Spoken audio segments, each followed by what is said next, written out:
les seigneurs pour qui nous sommes ici, les dieux pour qui nous sommes sur une montagne, pour entrer en possession de nos montagnes, de nos collines. Nous te voulons, nous Seigneur, tunakutaka kwa nafasi hii Bwana. nous voulons ta droite et ta main droite et puissante. Tunataka mkono wako wa kuume wenye nguvu. Nous voulons les sauts de ton esprit. Napenda kusikia sauti ya roho yako. Nous voulons perceler l'atmosphère spirituelle. Tunapenda tena uvumo wako. Nous voulons recevoir des grâces, Tunataka kupokea neema, des faveurs devant ta face. bali mbele ya macho yako. Car ta parole nous dit, Kwa sababu neno lako linatuambia nul n'est venu à toi et rentré tel qu'il était venu. aliyekuja karudi jinsi alivyo. Tu as la parole de vie. Unakuwa na neno la uzima. Tu as la parole de délivrance. Unakuwa na neno ya ufungulivu. Tu as la parole de reconstruction. Unakuwa na neno ya La parole de kujenga tena. rétablissement. Unakuwa na neno ya kutia upya Que tu tena. nous rétablisses dans nos droits Tusimike tena katika comme haki yetu. fils et enfants de Kama Dieu. vile wana na watoto wa Mungu. Parce que tu es Dieu. Kwa kuwa uko Mungu. Et nous te prions ainsi. Tunakuomba hivi. Avec des acclamations. Pamoja na kushangilia. Nous célébrons ce Dieu. Tunashangilia Mungu huyu. Nous glorifions, nous l'élevons, nous l'élevons. Tunakuza na tunainua tena. Oh, il est merveilleux. Iko mwema tena bora. Il est merveilleux. Iko mwema. Vous savez, Unajua?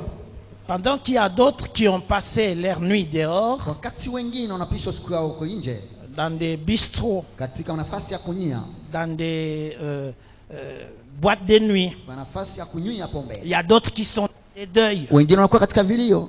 Toi et moi, nous Lakini- avons résolu Lakini wewe na mimi tuliamua tuache vitanda vyetu, de quitter nos lits kuacha vitanda vyetu pour que nous venions chercher le ili Seigneur. tukuje kutafuta Bwana. Parce que je sais seulement Ambao najua tu que le Seigneur pour qui tu es fils, kwa Bwana ambaye wewe ni mwana na binti, il est pour toi anakuwa kwako et il va te secourir. na atakupigania. Alléluia. Amen.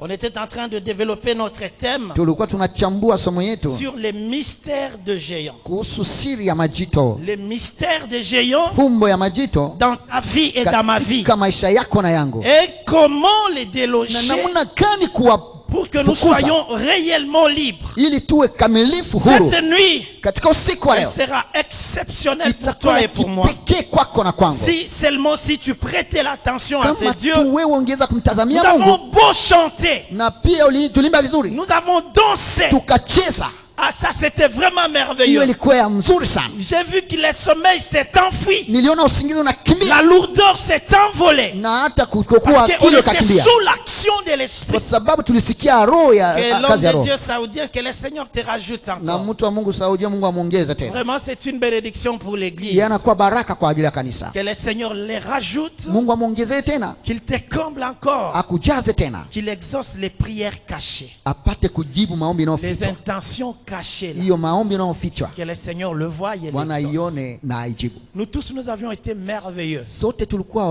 wazuri. vu des mamans qui jouent au Niliona pendo. wamama wanacheza kwa C'est pendo, vraiment merveilleux. Que le ilikuwa Seigneur vizuri se sana. souvienne de cet Mungu acte. awakumbuke kwa hiyo Que le tendo. Seigneur vous fasse du bien. Mungu awatendee mema. Alléluia. Amen. Nous sommes à la chasse. Tuko kwa venye vita, Nous sommes à la chasse. tuko kwenye mapambano, Nous voulons chasser. tunapenda Nous kufukuza, voulons dépouiller tunapenda kupora les géants majito qui occupent nos héritages. ambao wanarithi Les nafasi yetu, géants majito qui dominent nos vies. ambao wanatawala maisha Les yetu, géants majito qui nous ont possédés. ambao Ils walitumiliki, nous sont assujettis. ambao walitumiliki. Ces géants-là, Hiyo ils majito ne veulent pas que nous entrions dans notre hawataki Canaan. tuingie katika Kanaani, Parce qu'ils ont fait de ces kwa sababu Canaan walifanya hiyo Kanaani leur terre. ikuwe udongo Et wao. cependant, Japo Dieu hiyo les avait placés pour un Mungu mystère. aliwatia kwa ajili ya C'est fumbo ce que moja nous allons voir. ambayo Et tutaona, par le na Saint-Esprit, kupitia Roho Dieu Takatifu va te relever Mungu pour atakuinua que tu sois à la ili hauteur ukue kwenye hali d'affronter ces géants ya kugombana na et majito de hiyo les faire partir. na kuwafukuza. Nous avions lu Tulisoma le mercredi siku ya tatu dans les livres de Josué, katika kitabu ya Yoshua chapitre 14. sura yake ya 14. Si on peut nous répéter un Kama peu, wanaweza kuturudilia parce tena, que j'ai quelque chose là que je vais, sababu kuna kitu je vais prendre comme bémol. ambao nitachukua ya msingi. Josué chapitre 14, Yoshua 14 le verset 7 mstari wa 7 jusqu'au 13e verset. hadi 13. Nous lisons Josué chapitre 14, les versets 7 jusqu'au 13. 13e verset. Ok. Nous lisons dans le nom du Seigneur. Amen. J'étais âgé de 40 ans J'étais âgé de 40 ans Nilikuwa Lorsque mwenye umri wa Moïse- 10 miaka. lorsque Moïse, serviteur de l'Éternel, lorsque Moïse, serviteur de l'Éternel, m'envoya de Kadesh Barnea. m'envoya pour M'envoya de Kadesh m'envoya des Kadès Barnea pour explorer les pays, pour explorer les pays. et je lui fis un rapport avec droiture de cœur. Et je lui fis un rapport avec droiture de cœur. Mes frères qui étaient montés avec moi Mais le frère qui était monté avec moi découragèrent le peuple, découragèrent le peuple. mais moi j'ai suivi J'ai suivi pleinement la voie de l'Éternel mon J'ai Dieu. suivi la voie de l'Éternel mon Dieu. Et ce jour-là, Moïse gira Et ce jour-là, Moïse gira en disant, en disant, les pays que ton pied a foulés les pays que ton pied a foulé dans l'espionnage sera ton héritage à perpétuité sera ton héritage à perpétuité. pour toi et pour tes enfants, Pour toi et pour tes enfants. parce que tu as pleinement suivi la voie de l'Éternel Parce mon que Dieu. tu as pleinement suivi la voie de l'Éternel ton Dieu. Maintenant voici, Mais maintenant, voici, l'Éternel m'a fait vivre l'Éternel m'a fait vivre comme il m'a dit. comme il m'a dit. Il y a 45 ans que l'Éternel parlait ainsi à Moïse, Il y a 45 ans que l'Éternel parlait ainsi à Moïse. lorsqu'Israël marchait dans le désert. Et maintenant voici, je suis âgé aujourd'hui de 85 ans. Et maintenant, je suis âgé de 85 ans. Je suis encore vigoureux Je suis encore vigoureux. comme au jour où Moïse m'envoya. J'ai eu tant de force que j'en avais alors, soit pour combattre, soit pour sortir et pour entrer. Donne-moi donc cette montagne dont Donne-moi l'Éternel a alors cette parlé montagne que l'Éternel avait parlé. dans ce temps-là. Dans ce temps-là. Car tu as appris alors qu'il y trouvait des Anakim, qu'il y a des villes grandes et fortifiées. L'Éternel sera peut-être avec moi, et je les chasserai comme l'Éternel a dit. Et je les chasserai comme l'Éternel a dit. Josué bénit Caleb, Josué bénit Caleb, fils de Phiné, fils de Phiné, et lui donna Hébron pour et héritage. lui donna Hébron pour héritage. Nous acclamons les Seigneurs. Tunashangilia Bwana. Nous acclamons. Tunashangilia, tunashangilia tena Bwana, tunashangilia. Oh Seigneur. Bwana. Nous voulons parler juste et nous allons vraiment beaucoup prier. Tutasema ndogo na tutaomba sana. Je voudrais que tu suives des petites... je vais placer des petits mots Ningetaka ufuatilie sana sababu nitatia maneno fulani qui fulani vont nous aider à placer aussi des prières fortes. ambayo itatusaidia kupanga maombi yenye nguvu. Donne-moi cette montagne que l'Éternel a promis. Nipatie ule mlima ambao wa milele aliahidi. C'est notre thème de ce soir. Hiyo ndio somo yetu ya jioni ya leo. Aujourd'hui d'ailleurs c'est le matin. Inakuwa tayari asubuhi.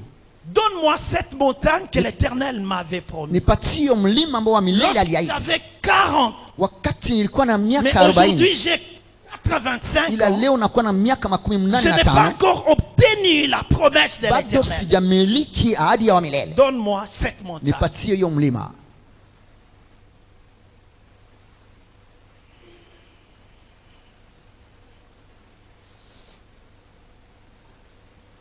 Oh Seigneur, Bwana, Dieu est tellement merveilleux. Bwana iko mzuri sana, Il est bon iko mwema pour ceux qui le cherchent, kwa wale wanaomtafuta, pour ceux qui l'aiment, kwa wale wanaompenda, pour ceux qui abandonnent des choses pour la cause éternelle. kwa ajili ya wale wanaacha vitu kwa ajili ya chanzo tu ya ulimwengu wa Le Seigneur maisha est ya bon. milele.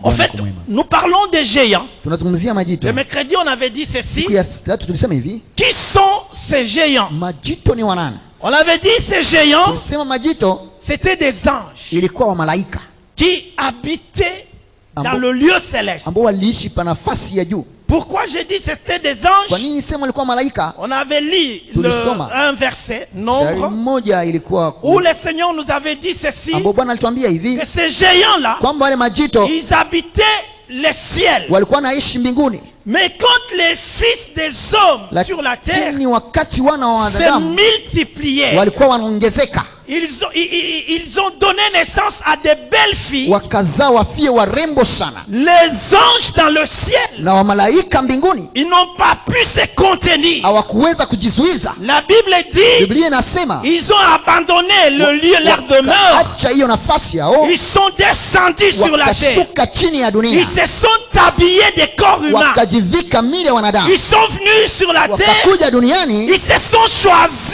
des filles wakajichagulia mabinti selon leur choix. kulingana na Et chaguo lao, ils ont sorti avec ces na filles. wakatoka na wale mabinti. On avait dit c'était des unions impropres. Tukasema ilikuwa ni kuchanganya Les sio anges kubalika. sont venus sur terre Malaika walikuja duniani en possédant un corps humain. wakivaa mwili wa Ils se wanadamu, sont choisis des filles. wakajichagulia mabinti Et ils ont sorti avec ces na filles. wakatembea na wale Et mabinti, c'est par cette union na katika mkutaniko hiyo d'un ange avec un pamoja malaika na mwanadamu que naissa les géants ni sur la pale terre. walizaliwa Les majito duniani. caractéristiques de ces Na géants, hali ya wale majito c'était des hommes sans pardon. ilikuwa watu wasio na huruma, C'était des hommes par la taille semaient la wale fureur. walikuwa watu wenye Ils umu semaient ambao la walikuwa terreur. wanaleta uoga, C'était des hommes forts. walikuwa On wanaume wenye avait nguvu. défini un géant. Un Tukatafsiri géant, c'est jito. quelqu'un Jito ni mtu qui, par sa taille, kwa hali yake na il kimo, est, cette taille est anormale hiyo ukubwa par wake, rapport à la moyenne. ukubwa wake hauko wa kawaida. C'était des personnes. Ilikuwa watu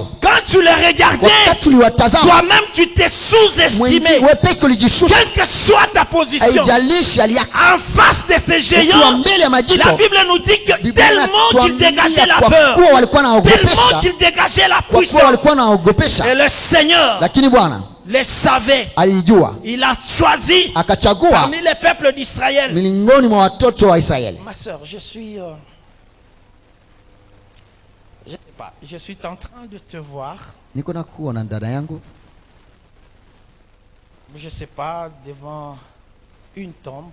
na kuona mbele ya kaburi, Tu es en train de pleurer uko unalia et tu sortais des paroles. na ulikuwa natoa maneno, Et ces paroles que tu sortais na maneno ulikuwa natoa qui faisaient appel à la mort. ulikuwa naita mauti, Qui faisaient appel à la mort. ilikuwa naita mauti.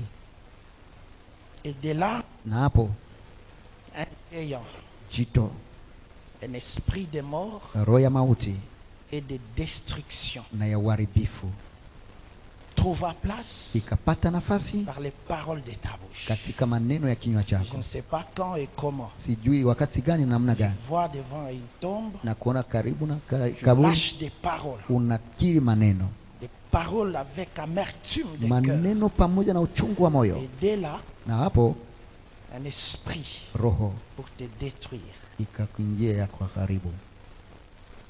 Voilà, je disais Ilikuwa nasema que le Seigneur Dieu, kwamba Bwana Mungu il avait donné une promesse. alipana hadi, Il a dit à un peuple aliambia taifa moja que je t'ai créé, kwamba nilikuumba, mais je vais te donner une lakini terre. nitakupatia ardhi. L'héritage que nous parlons, Na urithi ce n'est tunasema pas une petite somme. haiko Ce pesa n'est ndogo, pas une simple maison. haiko nyumba ndogo, Mais c'est quelque chose lakini ni kitu qui moja est tellement grand ambayo inakuwa kubwa à la sana hauteur de l'identité de Dieu en toi. juu ya anwani ya Mungu ndani ya Les maisha yako. pays que Dieu avait choisis pour le peuple d'Israël, Na huyu adui ambao Mungu ce n'était pas alichagua un kwa ajili pays ya pour taifa lequel ils Israeli, avaient travaillé. haiko kwa wale ambao Ce n'était walitumikia, pas à cause de leurs actes. haiko kwa ajili ya Ce matendo n'était yao, pas à cause de leur amour pour le haiko kwa Seigneur. ajili ya upendo wao kwa ajili Mais ya Bwana, c'était dans le choix de lakini Dieu. ilikuwa katika chaguo ya Dieu Mungu. lui-même, il a Mungu dit, mwenyewe je anajiambia, vais vous faire hériter une terre. nitawafanya murithi Et udongo. dans cette Na terre-là, katika udongo la hiyo Bible dit Biblia ceci, inasema hivi, où coulait le lait ambao kuna et où bubujika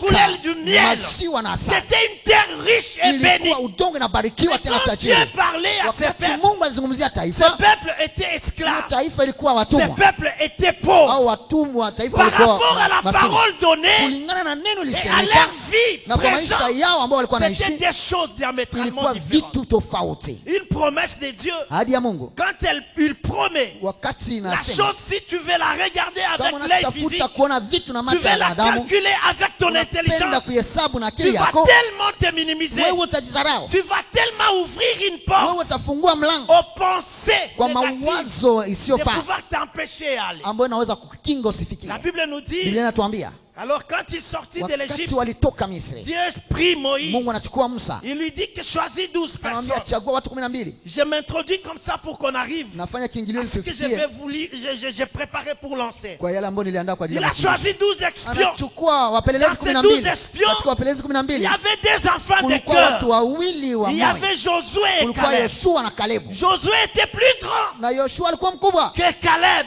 zidi ya Kalebu. Josué dépassait Caleb. Na Yoshua à peu près de 30 ans à 35 miaka ans. 33 Et la na Bible Kalebu. nous dit, Na Biblia inatuambia ils sont partis en espionnage. wakaenda kupeleleza Ils nchi. sont partis espionner la Wakaenda maison, peleleza nchi. le pays. Nchi. Quand ils sont entrés, Wakati ils walipoingia ont trouvé des géants. wakakuta majito. La Bible nous dit, ils Biblia sont rentrés. inatuambia wakarudi. Et tous les 10 Na wale 10 wote qui étaient avec ambao le walikuwa 2, pamoja na wale wawili ils ont rapporté des choses wakaleta négatives. ripoti isiyofaa. Ils ont dit des paroles Wakasema maneno qui ont tellement découragé ambayo l'assemblée. ilivunja taifa la Ils Mungu disent à moyo. Moïse, Anaambia Musa, nous n'allons pas faire la guerre hatuwezi pigana et vaincre les géants na qu'on a trouvés. kushinda majito Ces tulikuta hapo. enfants d'Anak, Wale wana wa Anaki ils sont tellement géants. wanakuwa majito Et sana. nous, à leur Na présence, sisi kwa uwepo nous wao sommes comme des fourmis. tunakuwa kama Nous sommes comme des manzige. sauterelles. Tunakuwa kama mansike. La manière dont ils nous regardaient, Sisi walikuwa wanatutazama, ils nous dénigraient. walikuwa Ils wanatuzarau. savaient que nous n'allions rien Walijua faire kwamba hatuwezi kuwafanya parce kitu qu'ils sont tellement kwa robustes. sababu wanakuwa wakubwa Mais sana. Caleb et Lakini Josué, Kalebu na la Yoshua, Bible nous dit, Biblia tel qu'on vient de le inatuambia lire, jinsi walikuwa nasoma, ils commencèrent à wakaanza se rappeler de la parole de Dieu. kukumbuka neno la Mungu. Ils ont dit ceci, Wakasema hivi, c'est l'Éternel qui nous a ni wa envoyés, milele ndio nous alitutuma, pouvons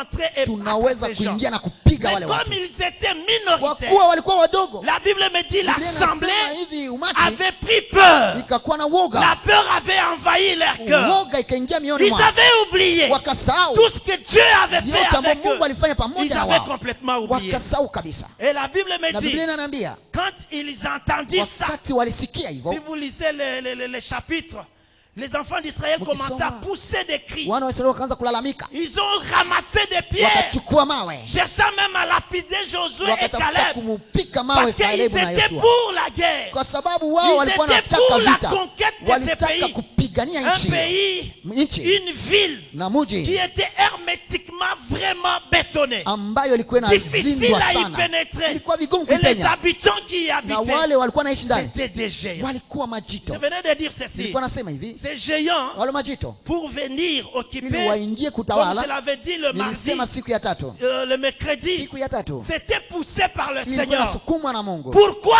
cela? Kwa nini hiyo? Parce que ces pays étaient tellement Kwa beaux, sababu hiyo nchi ilikuwa bora ces pays sana, étaient tellement hiyo riches, nchi ilikuwa ces tajiri, pays étaient tellement l'héritage hiyo nchi ilikuwa kabisa d'un urithi, peuple que Dieu préparait. taifa ambalo Mungu Alors aliandaa. Dieu a permis Sasa Mungu akaruhusu que ces enfants d'Anak, kwamba wana wa Anaki, que ces géants kwamba d'Anakim majito hilo qui viennent habiter wakuje Canaan. kuinchi Kanani. J'avais dit ceci le mercredi. Nikasema hivi siku ya tatu, Ils habitèrent Canaan pourquoi? wakaishi Kanani. Kwa nini? Pour préserver Ni kwa Canaan kulinda Kanani de tout sabotage. na kila yote Parce ingeweza que j'avais kuharibu. dit le mercredi, Nilisema hivi siku ya tatu, à chaque guerre qui se kwa faisait, kila vita ilikuwa les inafanyika, vainqueurs entraient. mshindi alikuwa anaingia, Ils livraient ces pays à l'interdit. alikuwa na haribu Ils nchi yote, tuaient femmes et alikuwa na enfants. watoto na Ils wanawake, brûlaient les maisons et alikuwa les champs. anaunguza manyumba na Alors comme shamba, c'était des maisons na katika et des kuunguza champs manyumba que Dieu avait na retenus ile ambayo Mungu pour ambaye un alichunguza peuple qu'il avait kwa ajili choisi, ya taifa alichagua, Dieu s'est dit, Mungu akajiambia, je permets que les enfants d'Anak naruhusu wana wa Anaki qu'ils viennent waje dans ces pays-là katika nchi hii pour conserver ili ces pays, waitunze, pour préserver ces ili pays, waichunge, parce que les voisins kwa sababu ne majirani pouvaient plus s'approcher, hawangeweza kuikaribia, connaissant la taille, kujua ukubwa, connaissant la force kujua nguvu de ces enfants ya d'Anak. wale wana wa Les Anaki, voisins ne pouvaient plus na faire hata majirani la guerre. hawangeweza kuya kupigana. D'autres royaumes Wengine wa craignaient wafalme Canaan walikuwa wanaogopa parce que Kanani ceux qui kwa habitaient sababu walikuwa wanaishi ndani, c'était des hommes ilikuwa qui watu avaient la taille de ambao Dieu. walikuwa na ukubwa wa Mungu. Alléluia. Amen. Alléluia. Amen. Oh, je veux que tu me suives. Napenda Alléluia. unifuate. Amen. Les gens qui possédaient Canaan, Watu ambao walikuwa wanamiliki c'était Kanani des gens walikuwa qui watu sont sortis de l'union ambao walitoka katika mkutaniko des ya anges wamalaika avec des hommes. pamoja na wanadamu. Alors l'union des anges Sasa avec hii des mkutano hommes, ya wanamke ces ya gens wanawake na étaient hybrides. wale watu walikuwa hawako watu na hawako malaika, Voilà, ils étaient hybrides. hawakuwa malaika na watu. C'est-à-dire ils avaient la semence en eux, Sema walikuwa na la chembe ndani semence mwao, des anges. walikuwa na chembe ya Mais ils malaika sont sortis na wakatoka du corps des femmes. katika mwili wa Ils mwanamke. étaient des hybrides. Wao walikuwa wako wa Donc ils malaika na avaient wako la wa force Mungu. et la capacité Walikuwa na nguvu na par le uwezo souffle de leur bouche wa faire kufufua du kinywa mal yao, à quelqu'un. wangeweza kuharibu mtu. Pourquoi cela? Kwa nini hiyo? Parce que Dieu tenait à Sababu tout prix Mungu alikuwa anataka que Canaan kwamba Kanani soit uniquement réservé ipate kuwe na pas pour tunzwa, un autre peuple, hapana kwa ajili ya mais pour taifa lingine, ses enfants que lakini lui kwa avait choisis. watoto ambaye yeye peke alichagua. Alléluia. Amen. Les anges Malaika qui ont donné naissance ambao walizaa avec des femmes pamoja na aux wanawake géants wa majito appelés des Anakim, waliita wana des hommes hybrides, watu wasio des malaika na hommes watu forts watu wenye qui nguvu sèment la ambao terreur et wanaogopesha qui sèment la na peur. walikuwa wanaogopesha Alors kabisa. cette peur-là, Sasa hiyo woga c'était une arme. ilikuwa silaha. Écoutez ce que la Bible me Sikia ambapo dit. Biblia inaniambia Quelqu'un peut prendre, mtu mmoja anaweza kutuchukulia, il peut prendre anaweza kuchukua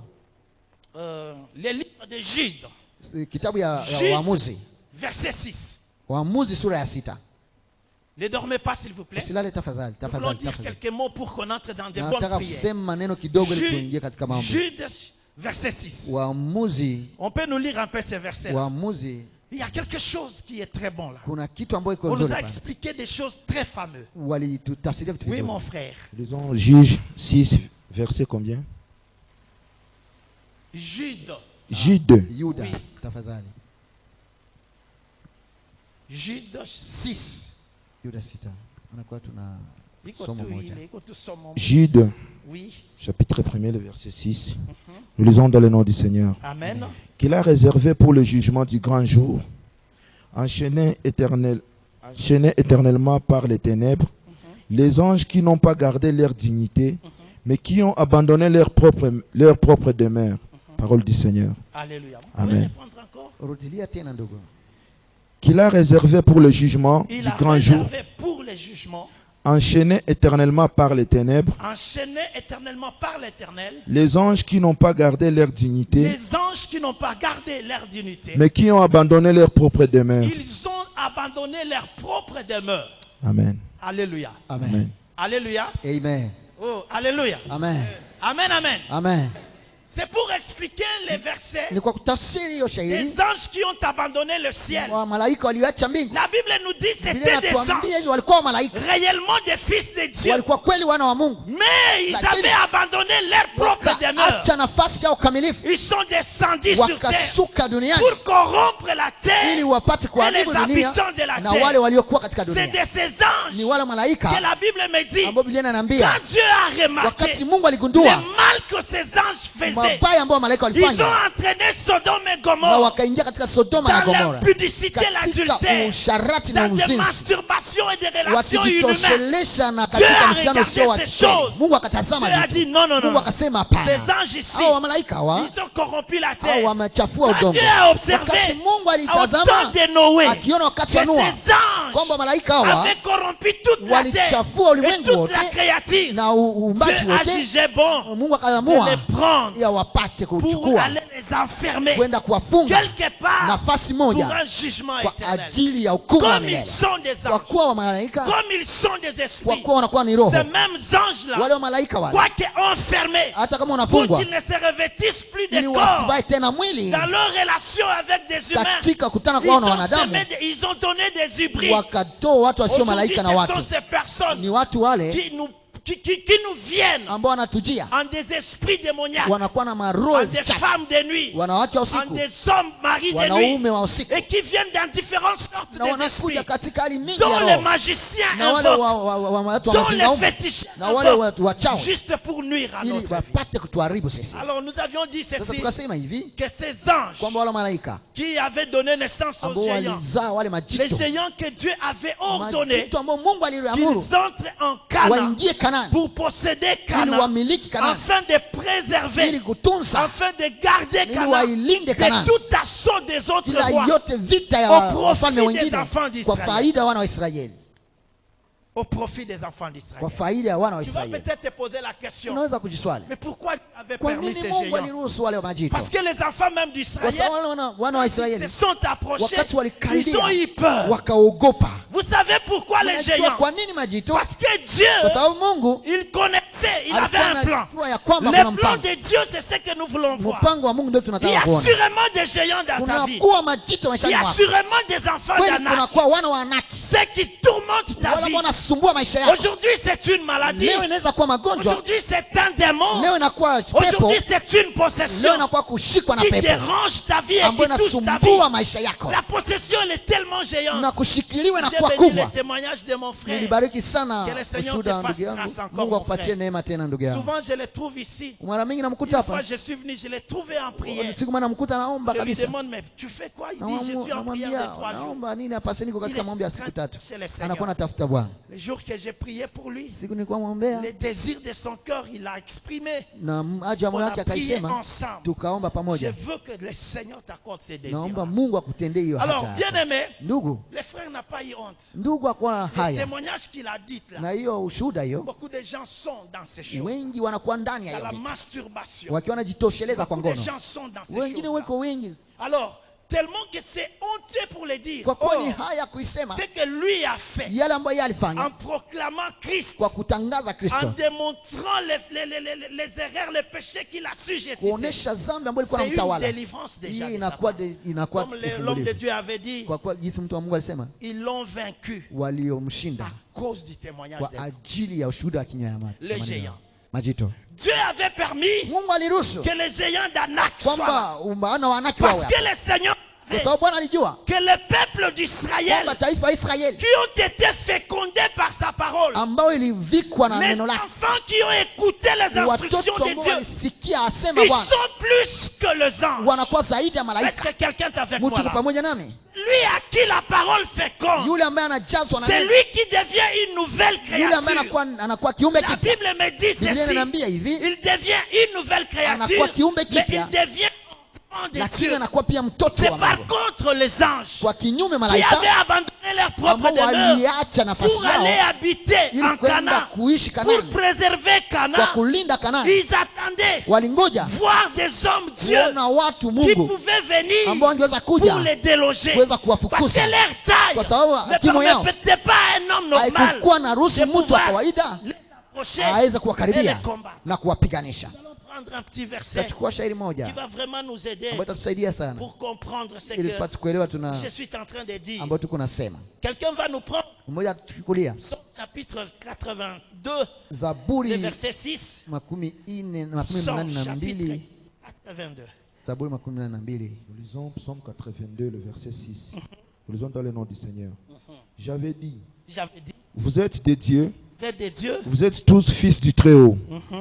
Parole du Seigneur. Allez, verset 7. Cependant, vous mourrez comme des hommes, Cependant, vous tomberez comme un prince quelconque. Lève-toi, ô Dieu, juge la terre, car toutes les nations t'appartiennent. Parole du Seigneur. Alléluia. Amen. Alléluia. Amen.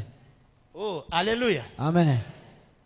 Sinon, je vais risquer de nous dire, mettons-nous debout, nous allons suivre la parole debout.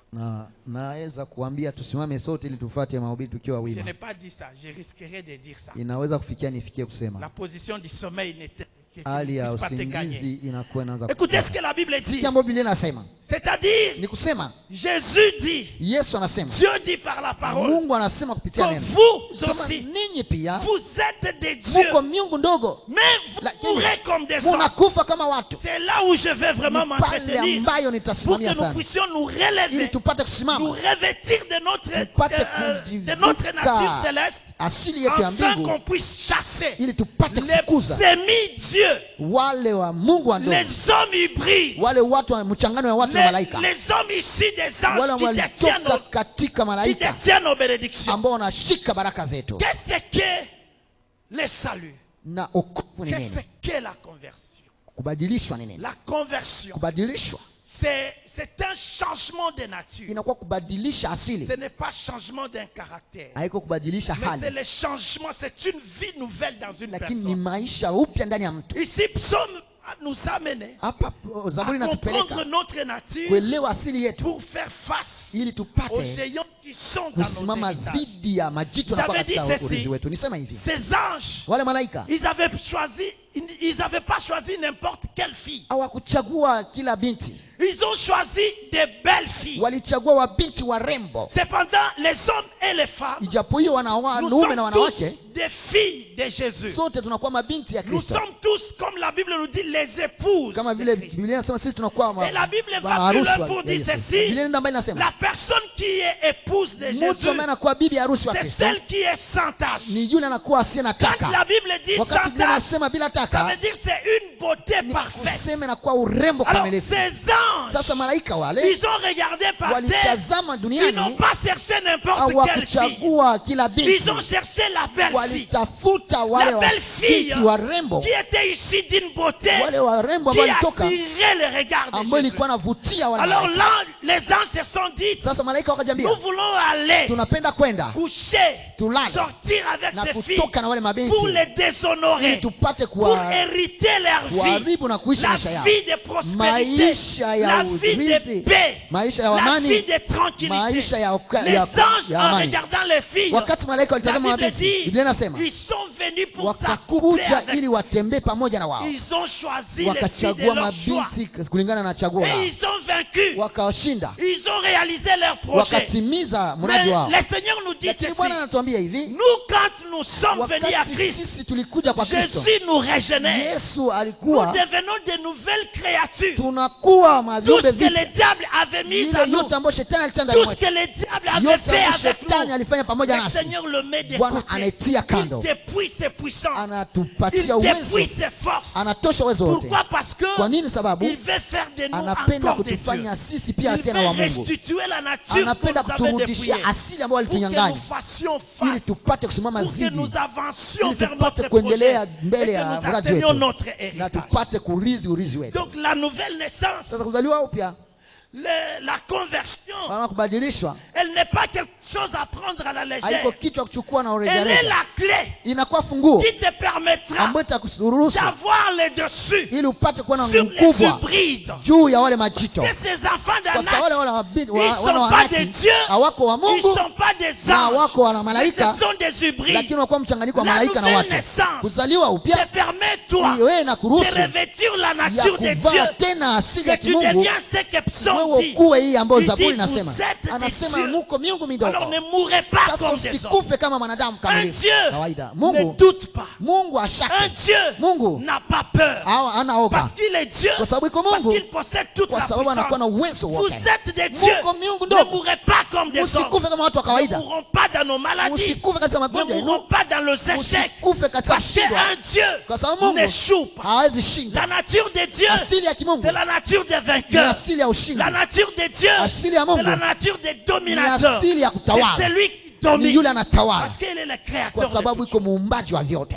Se revêtir de cette nature, Kujivika hiyo asili c'est se rassurer hiyo ni kujihakikishia de la conquête ya que kupiganisha nous devons avoir ambayo tutakuwa nayo pour aller conquérir nos ili terres. tuende kupiganisha Nous urithi n'allons wetu. pas lire 1 Hatutasoma Roi chapitre 19 Wafalme wa kwanza Il y avait un 19. Dieu. Kulikuwa Mungu qui a été terrifié. lakini ambaye aliogopesha La peur, uoga, premier esprit géant. inakuwa roho kubwa jito Les anges ont laissé ambao malaika waliacha pour nous disqualifier ili wapate de kutushinda tout ce que nous pouvons voir. na yote ambayo tunaweza kuona. Nous parlons d'Élie Tunazungumzia Elia dans ces 1 Roi chapitre 9. katika Wafalme wa kwanza Si vous lisez cette 19. histoire, Ukisoma hiyo la Bible historia, te dit ceci. Biblia inatuambia hivi. Élie était un Dieu. Elia alikuwa Mungu, Il avait la nature de Dieu. alikuwa na asili ya Il kimungu, avait toute la puissance alikuwa na possible. uwezo wote Il awezekanayo. déclenchait les feux dans le ciel. Yeye alikuwa analeta Et la moto Bible kutoka dit mbingu. que le feu descendait Biblia pour inasema consumer moto les ulikuwa hommes. unashuka kulunguza watu. Élie Elia était un homme exceptionnel, alikuwa mtu wa kipekee, un homme alikuwa extraordinaire. mtu wa kipekee, Mais lakini il y avait quelque chose kulikuwa jambo fulani qui avait retenu Élie ambayo ilimshika aller à Elia la conquête de grandes asiende choses. kupiganisha vitu C'était vikubwa. la peur. Ilikuwa ni uoga. Le premier ennemi Na adui wa kwanza sur lequel nous allons nous ambaye élever tutasimamia maintenant, c'est la peur. itakuwa ni uoga. Je vais m'atterrir pour comprendre.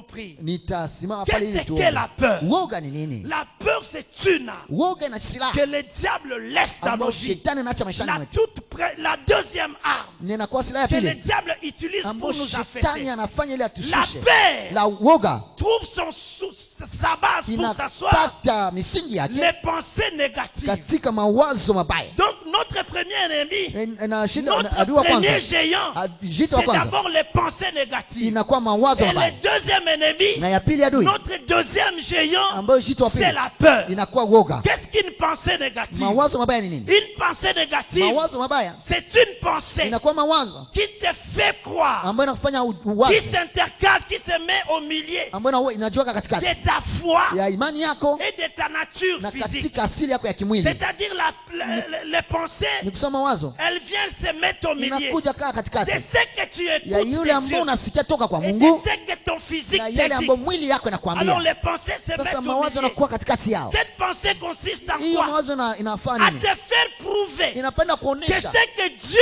dit de kwamba yale ambayo toi, Mungu anakuambia ces choses ne sont pas vile réellement vitu vraies. haviko kweli, Ces choses ne peuvent pas vile vitu s'accomplir haviwezi kutimilika, parce que les pensées kwa sababu wema commencent à te rappeler inaanza de kukumbusha quelle famille tu es sorti, katika de jamaa gani quelle ulitoka, étude tu as fait, katika de masomo gani quelle ulifanya, classe sociale tu es wewe sorti. unakuwa katika hali gani ya Les watu. pensées Mawazo négatives. mabaya, Quand le Seigneur vient te dire, wakati Mungu anakuja tu kukwambia seras la tête utakuwa kichwa et non jamais la na queue, kamwe mkia, tu te poses la question, unajiswali je commencerai par être la tête comment? ndaanzia kuwa kichwa wapi? Parce que je n'ai ni Kwa argent, sababu sina je hata n'ai pesa, ni travail, sina pia mais kazi, comment est-ce que je serai la na tête? naenda kuwa kichwa. Le problème de Dieu, Shida ya Mungu ce n'est pas tes calculs. haiko hesabu Le yako, problème de Dieu, shida ya Mungu c'est la parole inakuwa lancée. neno C'est ilitoka. lui qui te dit que Yule tu ambaye seras la anakuambia tête. kwamba utakuwa Il ne kichwa, te demande pas de faire tes yeye calculs. aombe ufanye Il ne te yote, demande pas d'analyser. akuombe wewe ufanye Lui, il te uchambuzi, demande de croire. yeye anakuomba tu Les uamini. pensées négatives Na mawazo mabaya viennent pour tuer ta foi. inakuja kuua imani Viens yako, pour semer des doutes inakuja kutia à ce shaka que le Seigneur kwa a yale ambayo déclaré. Bwana anakuambia.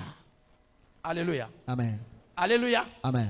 Dieu te dit, Mungu anakuambia tu ne mourras pas, tu vivras. hautakufa, utaishi. Dieu te dit, Mungu anakuambia tu prospéreras wewe utafanikiwa quand tu appliqueras la parole de wakati Dieu. utatia kwenye matendo neno Mais la les Mungu, pensées lakini viennent mawazo se mettre inakuja à kujiweka côté de toi kando kando yako pour te faire kwa montrer kuonesha kwamba l'environnement dans lequel tu es. katika Les mazingira pensées unakuwa négatives mawazo mabaya viennent te faire montrer inakuja kuonesha la politique de ces pays. inakuwa hali ya Il nchi commence à tuer ta foi inaanza kuua pour imani que yako tu n'accèdes pas ili à la usifikie clé de la victoire. kwenye funguo ya La Bible ushindi. me dit, Biblia inaniambia quand Josué est wakati parti, Yoshua il alienda a dit que même si les géants y akasema habitent, hata kama majitu moi wanaishi, donne-moi cette mimi montagne. nipatie mlima hiyo, Je vais posséder cette mimi montagne. nitamiliki mlima Il hiyo. a dit sur parole de Akasema Moïse, kwa neno ya Musa serviteur de Dieu, mtumishi wa Mungu, Dieu a dit Mungu ceci, alisema hivi, là où fouleront les pale plantes de miguu mes pieds, yangu itakanyaga, cette terre me sera hiyo donnée. udongo Il itanipewa. va auprès de Josué. Anaendea Il dit, Yoshua, Josué, anasema Yoshua, donne-moi cette nipatie montagne. hiyo mlima, Même s'il y a des hata géants, kama kuna moi majito, j'ai un géant, mimi moi, nakuwa na qui jitu est ndani plus mwangu fort que ambaye ces anakuwa hybrides. nguvu zaidi ya wale Jurez, wachanganyiko. et le Seigneur sera avec moi. Kama Bwana Je atakuwa pamoja na prendrai mimi, cette terre en possession. nitapata kumiliki nchi.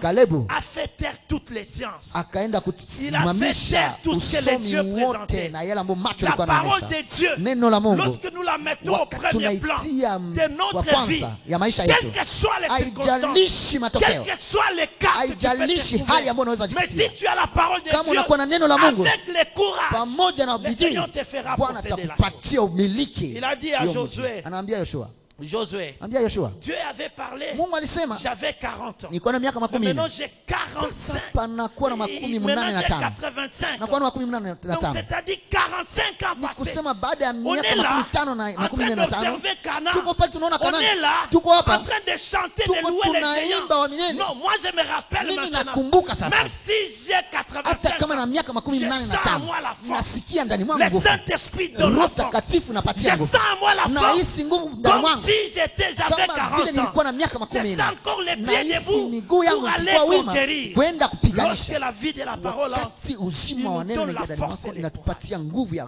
shetani ya d'aller kushinda conquérir. Alléluia. adui na kupiganisha. Lorsque la vie de la parole entre, Wakati maisha ya enlève la neno inaingia peur. ndani mwetu, inatosha la woga. peur de géants. Woga wa Quel majitu. est ce géant qui tourmente ta Jitu vie? gani ile ambayo nasumbua maisha Ces yako? géants des paroles de prononcer des Hiyo gens. jitu ya maneno C'est ilikiriwa. peut-être un parent qui t'a Huenda ni maudit. mzazi alikulaani. C'est peut-être un démon qui t'a Huenda ni envahi. pepo ambao C'est peut-être une ilikushika. maladie qui Huenda t'a ni envahi. magonjwa ambayo ilikushika. Tout le monde de ta famille souffre de ça. Kila mmoja wa jamaa yako anagonjwa hiyo magonjwa. Ces géants qui possèdent ta terre, Hiyo jitu ambayo inakuwa kwenye physiquement uzima il est wako, géant. Kwa kimwili kabisa ni jito. Mais la Bible nous dit, Lakini Caleb Biblia a dit, inasema hivi, Kalebu akasema, la parole du serviteur de neno ya Dieu mtumishi wa a Mungu fait de moi aussi un Dieu. ilinifanya na mimi Mungu. Il m'a dit, Aliniambia là où j'avais foulé pale les ambapo pieds, nilikanyaga cette terre me donne. hiyo udongo ni yangu. Aujourd'hui, donne-moi. Leo nipatie Nous nayo. voulons entrer dans cette prière. Tunapenda kuingia katika maombi, Réclamer nos terres. kwenda kudai Là où les udongo wetu, géants habitent. mahali ambapo wajitu Si wanaishi. c'est une maladie Kama qui ni t'a bloqué magonjwa ambayo pour ne ilikushika pas sortir pour aller à la conquête de usitoke ta kwenda victoire. kupigana Mais vita. Seigneur, Leo Bwana, aujourd'hui, si tu pries, leo kama unaomba, si tu vas prier kama tutaomba réellement tel qu'on va conduire la prière, jinsi tutaongoza le maombi, Seigneur va te visiter. Bwana atakutembelea. Si tu vas vraiment Kama prier, utaomba kweli, le problème c'est quoi? shida ni nini? C'est le courage. Ni bidii. La Bible dit, les Biblia 10, inasema ils wakumi avaient peur. walikuwa na uoga, Mais regarde, Caleb lakini tazama Kalebu s'élève. anasimama, Il dit, moi je vais entrer anasema nitaingia dans ma terre. katika udongo wangu. Les autres sont restés. Wengine walibakia, Lui, il s'est levé. yeye La akasimama. Bible dit, il Biblia est entré. inasema akaingia. Quand les Anakim Wakati wa Anaki ont vu Caleb, waliona Kalebu ils se sont volatilisés wakakimbia, parce qu'ils avaient vu un kwa Dieu sababu waliona Mungu qui s'est décidé dans ambaye un aliamua homme. kuingia Quand pale. ils voyaient Caleb, Wakati waliona ils Kalebu ne voyaient pas un homme. hawakuona Ils mwanadamu, voyaient la parole waliona que neno Caleb avait ambao saisie. Kalebu La alichukua, parole de Moïse, neno ya le Musa, serviteur de Dieu. mtumishi wa Mungu. Caleb s'est dit, Kalebu alijiambia j'entrerai. nitaingia. Il s'est levé Alisimama et il est entré na dans sa terre. akaingia Tout katika hiyo dépend nchi. de ta décision. Yote inalingana tu na De la uamuzi wako, décision avec laquelle uamuzi ambao tu vas prier wewe utaomba nayo pour entrer dans ta ili conquête. kuingia katika hadi yako. Je ne suis pas un prophète Mimi siko nabii pour comprendre tes ili problèmes. kuelewa shida yako, Je ne suis pas un voyant mimi siko pour mwonaji savoir ili kwenda tes objectifs. kuona malengo lako. Toi, tu es le meilleur prophète de Wewe ta vie. unakuwa nabii mzuri wa Tu maisha es le yako, meilleur prophète de ta vie. unakuwa nabii mzuri wa Par maisha ta yako prière, katika maombi yako, par tes cris.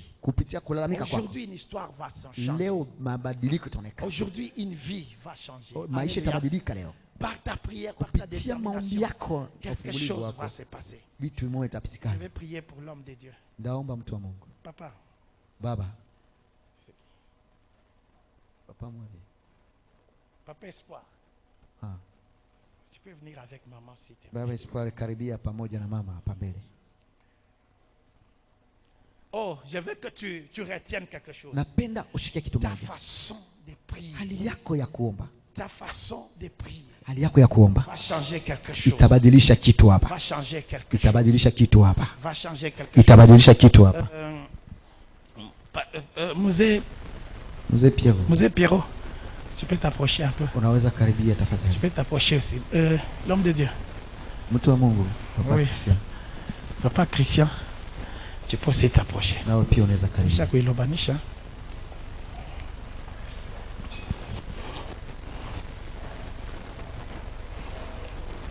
Tu as l'enfant. Unakuwa na mtoto? Oh là là.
Puissant guerrier, fort dans les combats, Jéhovah est son nom.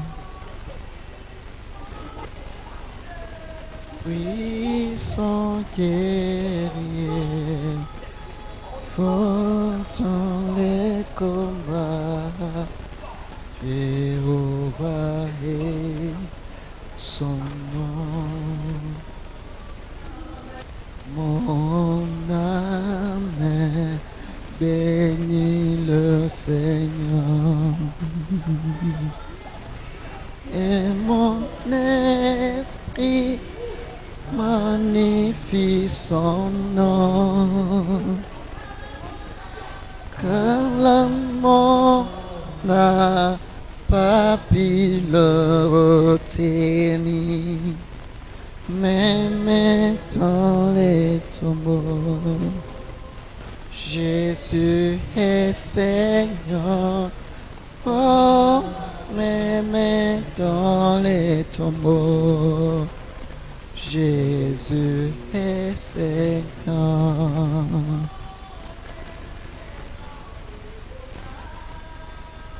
Jésus est Seigneur, oh, même dans les tombeaux. Jésus est Seigneur.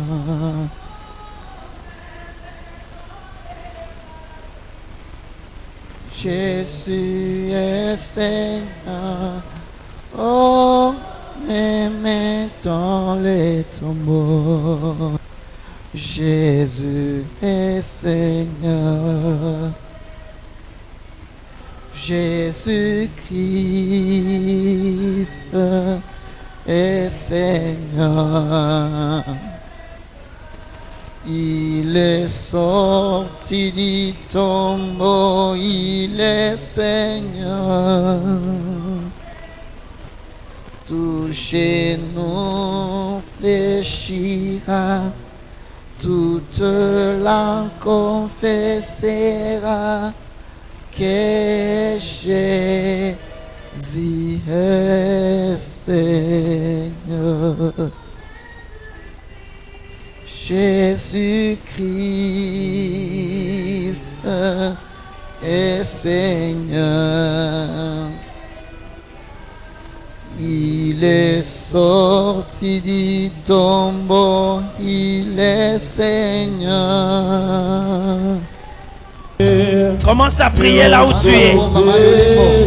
Demande à Dieu de te revêtir de la puissance de la prière. Demande à Dieu de te revêtir de l'autorité de la prière. Que toute parole qui sortira de toi soit soutenue par le Saint-Esprit, soit accompagnée du pouvoir, soit accompagné de l'autorité. Oui, je suis en train de prier. Robo Shikosa. Nous allons tous ensemble avec la chorale. Nous allons prier. Nous allons demander à Dieu de te revêtir de la puissance, de te revêtir de l'autorité, de te revêtir de la grâce qui accompagneront tes mots, qui accompagneront ta prière. Que lorsque tu prieras, que ce soit un Dieu qui prie. Lorsque tu prieras, que les démons sentent que c'est l'enfant de Dieu qui prie. Et cela ne sera possible qu'avec le Saint-Esprit. Alors demande l'action de l'Esprit sur toi. Demande l'action de l'Esprit sur toi. Demande la plénitude de l'Esprit. Demande l'onction de l'Esprit sur toi. Nous prions, nous prions. Nous voulons prier. Je veux que tu pries. Demande l'action de l'Esprit. Demande l'action de l'Esprit. Des géants sont géants. Des géants sont des hybrides. Des géants sont des esprits. Accepte que la puissance de l'esprit. Puissance de l'autorité. Je viens demander l'onction. Je viens demander l'onction. Je viens demander l'onction. Je viens demander l'onction. Je viens demander l'onction. Je viens demander la grâce. Je vais demander la puissance. Je vais demander l'autorité. Je vais demander la grâce de Dieu. Par la puissance du nom de Jésus. Je veux que la puissance du nom de Jésus vienne sur toi. Je veux que la puissance du nom de Jésus descende sur toi.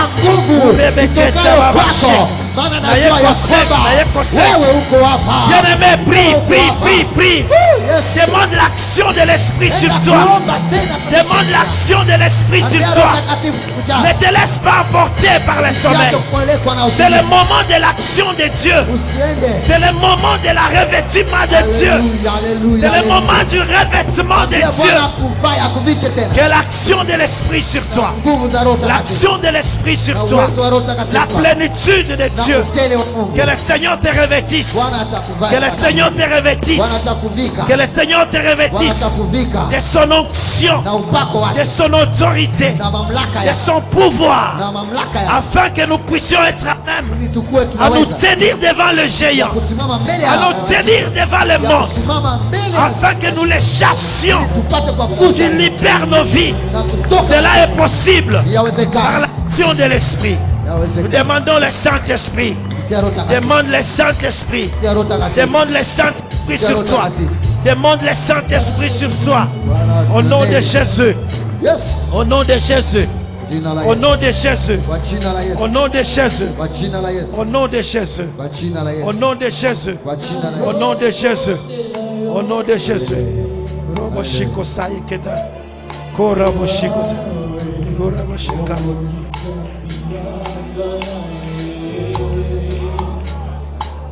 Alléluia.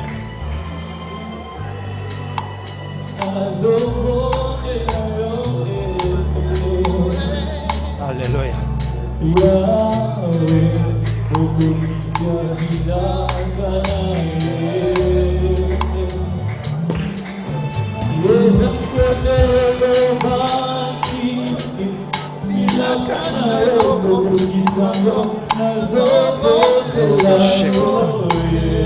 Demande l'action, demande l'action.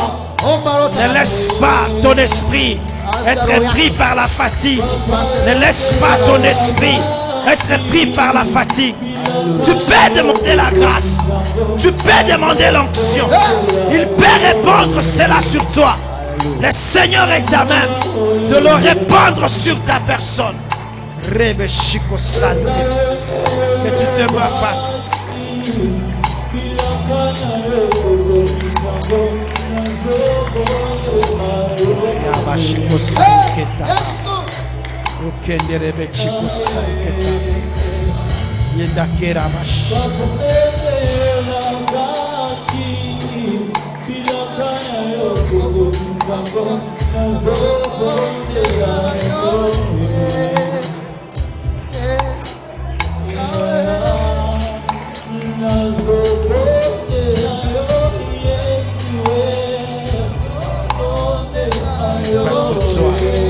J'ai besoin de toi, j'ai besoin de toi, j'ai besoin de la force, j'ai besoin de la capacité, j'ai besoin de la capacité divine, j'ai besoin de l'action, j'ai besoin de l'action, j'ai besoin de l'action, j'ai besoin de l'action de l'esprit, j'ai besoin de la puissance de l'esprit.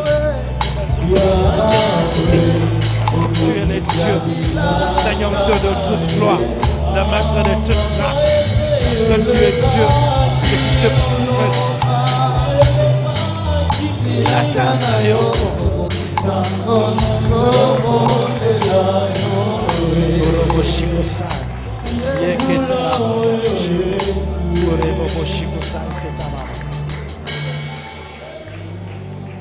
Maintenant, je veux que les instruments se taisent, que tout le monde entre maintenant dans la prière.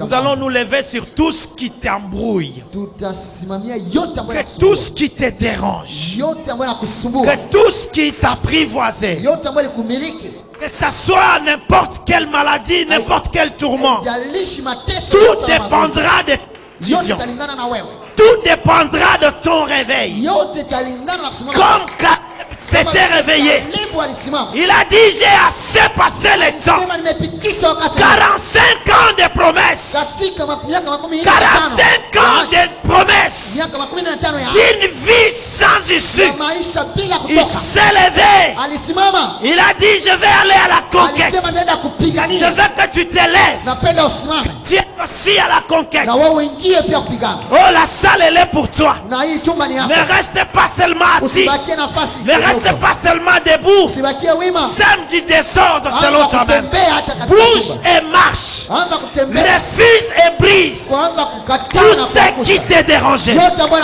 Tout nakusumbua. ce qui t'a clamé. Yote ambayo nakusumbua. Avec la foi. Kwa jina la Yesu. Dans le nom de Jésus.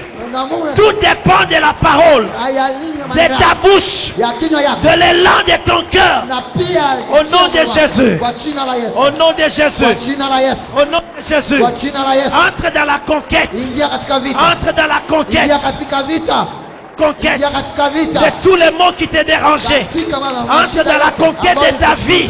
ya maisha yako. Entre dans la conquête de Ingia ta vie. kupiganisha maisha La yako. conquête de ton héritage. Ili yako. La conquête de ton héritage. Ya urithi wako. La conquête de ton pays. Piganishia urithi. La conquête de ta destinée. Kekebaba. Là où elle était dérangée. Je veux que tu pries. Alléluia. Unaomba. Je m'approche auprès de toi. La grâce et la puissance. Je veux que tu te manifestes dans ma vie. Toute forme de force, toute forme de puissance, toute forme d'autorité qui barricadait ma route, qui m'empêchait que je ne puisse pas marcher, que je ne puisse pas entrer. Au nom de Jésus, je m'amène moi-même pour détruire les formes de force, pour détruire les formes de force, détruire les mondes éternels, pour détruire les géants qui se lèvent dans ma vie. Je m'amène moi-même, éternel, pour écraser toutes les formes de force, des murailles. Éternel, qu'avait érigé pour que je ne puisse pas accéder, je ne puisse pas accéder, que je ne puisse pas vivre. Éternel, toutes les promesses, elles ne resteront qu'à mes promesses. Mais je dois y vivre, je dois y vivre. Au nom de Jésus, au nom de Jésus, au nom de Jésus, je marche à l'encontre, éternel, de mon héritage. Je marche à l'encontre, éternel, de ma vie. J'entre pour posséder toute ma terre, toutes mes terres, toutes mes terres, toutes mes terres, toutes mes villes, toutes mes villes, tous mes lieux élevés. J'entre maintenant pour prendre possession. Que les démons lâchent, que les esprits lâchent, que les forces des ténèbres lâchent, que l'ombre de la mort lâche. Au nom de Jésus-Christ, au nom de Jésus-Christ, au nom de Jésus-Christ, au nom de Jésus-Christ, que ça lâche ma vie, que ça lâche ma vie. Tous les blocages, tous les blocages, tous les blocages, toutes les possessions, tous les envoûtements, toutes les obsessions éternelles qui étaient sur moi, que j'ai hérité, éternel, de mes parents, que j'ai hérité, éternel, de la province, que j'ai hérité, éternel, des hôtels qui ont été élevés.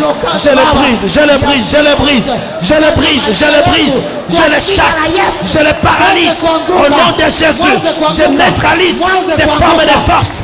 Au nom de Jésus, je les chasse. Et les fois dans le lézarite, au nom de Jésus, au nom de Jésus, au nom de Jésus, au nom de Jésus, au nom de Jésus, au nom de Jésus, au nom de Jésus, au nom de Jésus, je demande à ce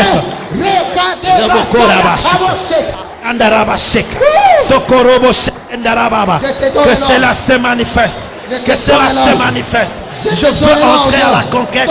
Je vais entrer à la conquête. Je vais entrer à la conquête. Je vais entrer à la conquête. Je vais entrer à la conquête. Au nom de Jésus, que ces formes de force lâchent. Que ça lâche. Que ça lâche ma vie.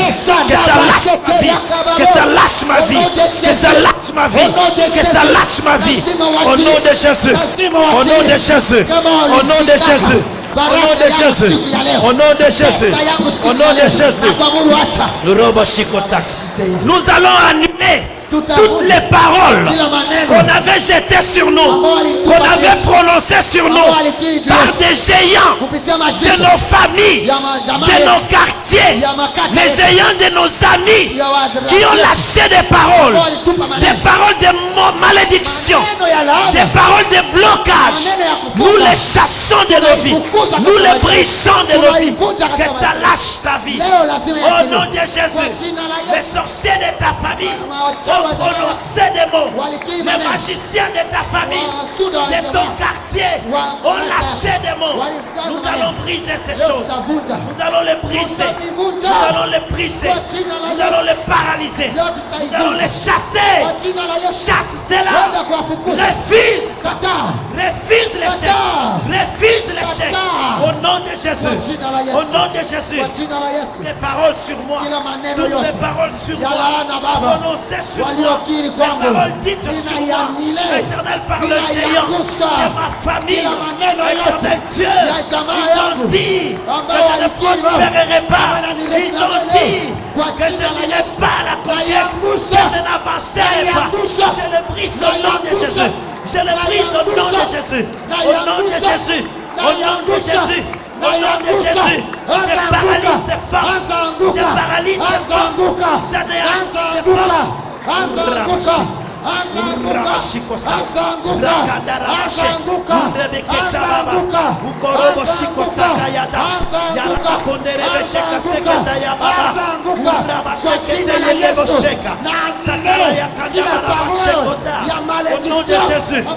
Toutes les malédictions, maudites, les paroles négatives sur moi, Seigneur, sur mes enfants, sur ma femme, je les brise au nom de Jésus. Je les paralyse, je l'anéantis, je les paralyse au nom de Jésus. Au nom de Jésus, elles annulent les sang de fait, elles annulent les sang de fait, elles annulent les sang de fait, elles la dépouiller, elles la écraser dans le nom de Jésus. Toutes les forces d'autorité, comme les ruses de l'ennemi au bas de la croix, au bas de la croix de Jésus, au bas de la croix de Jésus, au bas de la croix de Jésus, au bas de la croix de Jésus, au bas de la croix de Jésus. Bien-aimés, nous allons chasser la sorcellerie de nos familles qui ont des liens avec nous, la sorcellerie de nos arrière-parents qui ont des liens avec nous, qui nous visent par le sang, qui nous visent par le lien ombilical. Que cette sorcellerie tombe au nom de Jésus, que ça lâche ta vie, ça lâche ta vie. La sorcellerie de ta famille, la sorcellerie de ton quartier, de cette province ne peut pas te retenir, ne peut pas te retenir, parce que tu es enfant de Dieu. Au nom de Jésus-Christ, toute sorcellerie, toute parole sorcellerie, toute parole est quant à toi. Au nom de Jésus, au nom de Jésus, Nazikisi yango, Nazikisi yango, Natumbi yango, na kombo na Yesu, na brise yango, na kombo na Yesu, na paralyse yango, na kombo na Yesu. Yorobosha, Nakonderabasha, Nikorobosha konderebeye ketababa. Que tu te manifestes, que tu te manifestes par la puissance de Christ. Puissance de Christ.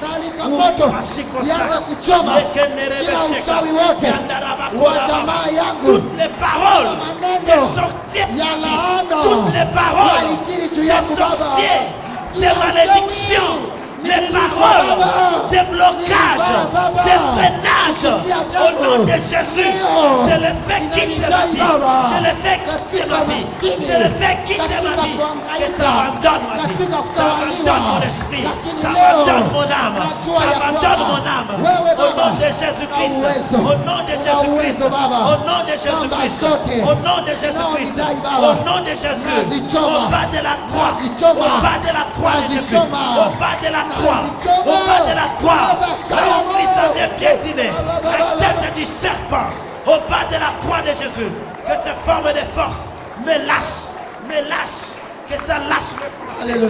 Au nom de Jésus. Alléluia. Au nom de Jésus. Alléluia. Au nom de Jésus. Alléluia. Vous allez répéter cette prière. Tutarudia maombi. Nous allons répéter cette prière Tutarudia hii maombi. sur la sorcellerie. Kuhusu Nous uchawi. allons répéter tous Tutairudilia comme un seul homme. kama mtu mmoja. Pour que les dieux tout-puissants Ili Mungu que mwenye nous uwezo. confessons Ili tunakiri.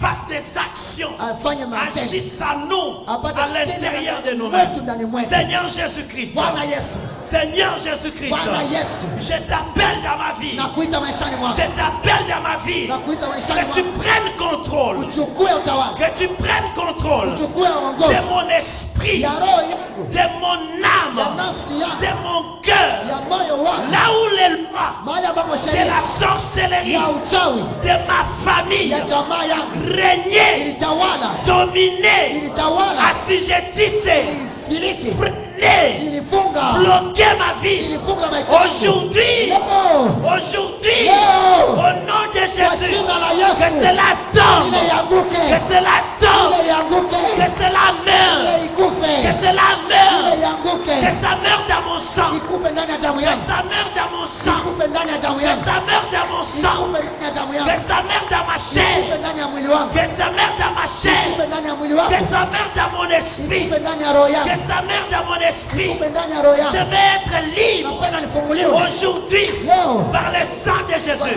Allez, tu pries alors. Anza omba sasa. Demande ta liberté. Anda kuomba uhuru Demande wako. ta liberté. Uhuru wako. Demande ta liberté. Omba uhuru wako. Liberté de ton Uhuru esprit. wako. Liberté de tes pensées. Uhuru ya Liberté ufikra. de ton âme. Uhuru ya nafsi. Que ça quitte la prison. Leo. Que ça quitte la prison. Ipate Au toka nom de katika ufungo Jésus-Christ. kwa jina la Au Yesu. nom de Kwa Jésus-Christ. jina la Yesu. Au nom de Kwa Jésus-Christ. jina la Yesu. Au nom de Kwa Jésus-Christ. jina la Yesu. Au nom de Kwa Jésus-Christ. jina la Yesu. Urabashikosa. Amen. Urabashikosa. Mwili wangu Baba. Randakerababashikosa. Nafsi yangu Baba. Ketababako. Mafikiri yangu. Ustayabashekesa. Ifunguliwe siku ya leo. Meketerebechikosa Itoke katika kadababa. gereza Que cela se ya uchawi ya jamaa Que cela yangu se ambayo manifeste. ilikuwa Que nafunga. cela se Leo manifeste. Baba, Éternel Dieu. naenda Que kuifungua. le feu se manifeste. Leo Yesu, Que le feu se naenda manifeste. kuifungua Que la kwa puissance de jina Dieu la Yesu, descende et kwa agisse. uwezo Agisse dans wa ma damu ya vie. Au nom Yesu de Jésus-Christ. ipate Au nom kufungua de Jésus-Christ. kila Au uchawi nom de Jésus-Christ. iliyokuwa ndani ya Par la damu, puissance de nom de kila Jésus. uchawi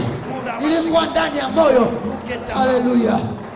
Écoutez, bien-aimés. Sikia ndugu, Toi qui dors, je te plains. wewe ambao Ne unalala, dormez pas, s'il te plaît. Simama C'est usilale. un moment délicat pour inakuwa toi. muda Priez Opa, sur nos cordons ombilicaux. kwa ajili ya vitovu vyetu, Là où on avait enterré mahali ambapo la aliizika terre qui avait reçu nos cordons. udongo ambao likamata hiyo Que le kitovu Seigneur chako. fasse à ce que Bwana afanye kwamba cette cordon hiyo kitovu soit lié à Christ. ipate kuambatana na Que toute Kristo. puissance Kila uwezo du ténèbre, ya giza des hôtels ya qui milima ya madhabahu des hôtels ya madhabahu qui criaient ambayo ilikuwa inalalamika contre nous dhidi yetu à cause du sang kwa ajili ya damu que nous avons hérité, ambayo tulirithi à cause du cordon kupitia qui vitovu nous avait nourris. ambayo Nous tulisha allons les détruire. tutayaribu Les hôtels kila sur madhabahu lesquels ambapo une de tes photos, walikuwa na un chapa de yako tes habits, ya nguo yako une partie de ton na corps, sehemu ya mwili wako les cheveux, na njia les ongles na qui ont été mis sur un hôtel na nyele na pour makucha te bloquer, ili wakufunge pour t'empêcher de ili prospérer. wakuzuie Nous usiendelee. allons les briser. Nous Tutaivuta, demandons le feu de Dieu tunaalika moto wa de Bwana consumer ces ipate hôtels, kuchoma hiyo de madhabahu, consumer nos restes, ichome de vyote, consumer nos parties. ichome Oh, vyote. je veux que tu pries. Napenda uombe, Je veux que tu pries. napenda uombe. Demande le feu. Omba moto, Demande le feu. omba moto, Le feu de Dieu. moto wa Mungu De consumer. ipate kuchoma, De consumer ipate kuchoma tout ton nombril. kila De kitovu, consumer ichome la terre là où tu étais udongo enterré. mahali ambayo De ilimzikwa, consumer ipate kuchoma une partie de ton corps. sehemu ya mwili Sur wako, les hôtels sataniques.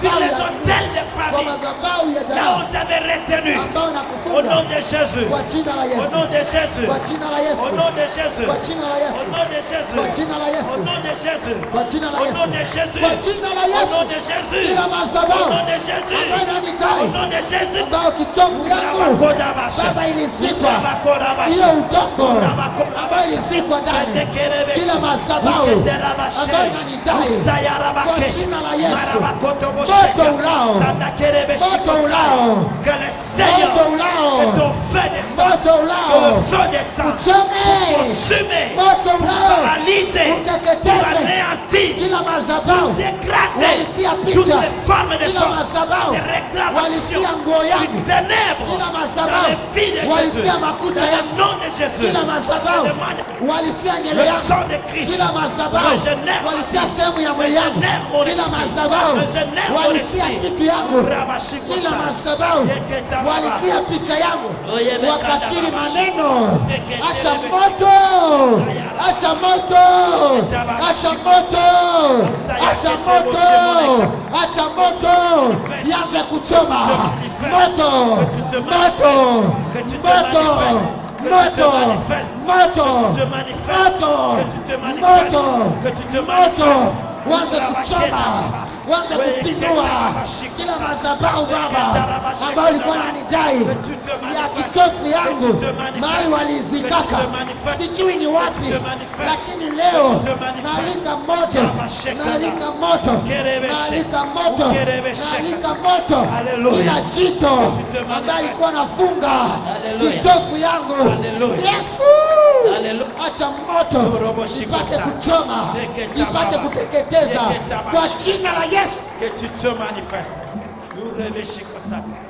Nous allons ouvrir. Tutafungua, Nous allons ouvrir tutafungua les tombeaux. kila kaburi, Les tombeaux. kaburi Là où on avait enfermé nos vies. ambao Là où walifichika maisha yetu, on avait enfermé Mahali notre walifungia destinée ujio wetu dans une tombe katika où on kaburi avait mis une haie ambao walitia pour juu empêcher que cette vie ne ressuscite, kuzuia hiyo uzima pour isitoke, empêcher que cette vie ne soit restaurée. kuzuia hiyo maisha La isifanyike Bible upya. me dit, Biblia inaniambia pour Lazare, kwa ajili ya Lazaro, Jésus a ordonné aux disciples Yesu aliamuru wanafunzi de rouler la pierre waviringishe pour juu que Lazare sorte. ili Lazaro atoke. Mais pour Jésus lui-même, Kwa Yesu Dieu mwenyewe a ordonné aux Mungu anges aliamuru wa malaika de tourner la pierre wapate pour que kuviringisha le juu Fils de l'homme sorte, ili mwanzo wa que mwana les atoke anges entrent en na action, malaika waingie que les kazini, anges entrent en malaika action waingie kazini pour rouler la ili pierre waviringishe juu qui ensevelissait cette vie, ambayo ilikuwa Kuule la katika maisha pierre. yetu, jiwe qui bloquait la vie, ambayo ilisimamisha uzima l'expansion de ta vie. ya kuendelea maisha A yako. demandé Utaomba afin que la pierre ili jiwe soit ôtée litoe pour que ta vie sorte ili maisha yako du badilike sépulcre, na